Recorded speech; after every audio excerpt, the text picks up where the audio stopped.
All right, hell yeah. I took one day off, and then today I didn't do a whole lot, but we did figure out the final width just for the structural members. You know what I mean? So this is 12 inches in width, and then I'm going to box it in. So basically a 12-inch by 18-inch box.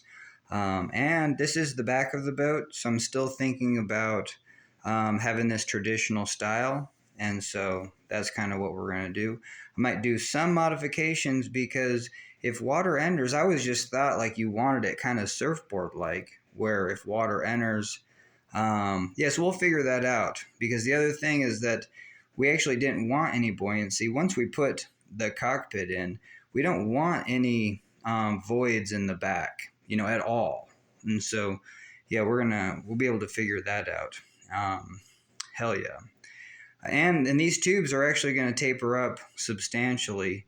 And I don't even know if I even began to mess that up just because I was going to do a 4-inch taper everywhere. But no, I think these tubes have to taper more at the sides. So I'll have to think about that as I go. So I'm glad I'm making this video because it's just like, oh yeah, is that even what I want to do? Off the front, these are going to be more paddle cat like, so I think they'll follow the contour, but just for structural rigidity.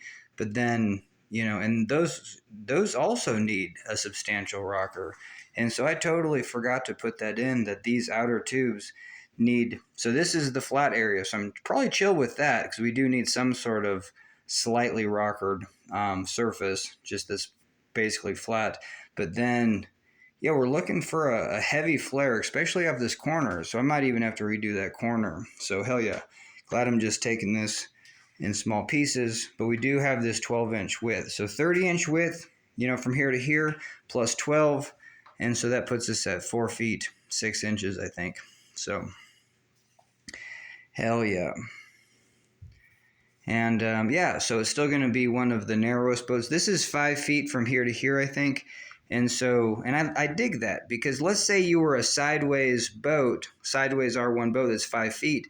It should side surf sideways as good as it's going to surf lengthwise. And so I think having this 5 foot length is kind of sweet. But then we will have, at least a foot off the front and a foot off the back, if not more. I think 8 feet was what we were shooting for. So I'll keep that in mind to go, whatever that is, 16 inches or whatever. You know what I mean? A foot, 5, 6, 7, 8. We got a foot and a half to work with. No, we got 3 feet. 36 divided by 2 is 18. So yeah, 18 inches. I can have those protrude. But like I said, you know what I mean? They're going to diminish in volume. That's what we also want to work on. And also, but yeah, so this is our edge though. So I don't know if we can go too much more than 4 inches. I was thinking, my initial thought was do 10 inches all around and then start to do an additional taper. So I'll have to think about this, but I did cut everything for 12. But essentially, I can even have this slightly tapered up. And so, I mean, yeah, but definitely, yep, that was the deal. I wanted these corners to where there wasn't material, you know what I mean? And it's difficult to remove material once it looks like this. It's always easy to add. So I'll have to keep that in mind. But all right, so we're done for today. Thanks for joining me. Booyah.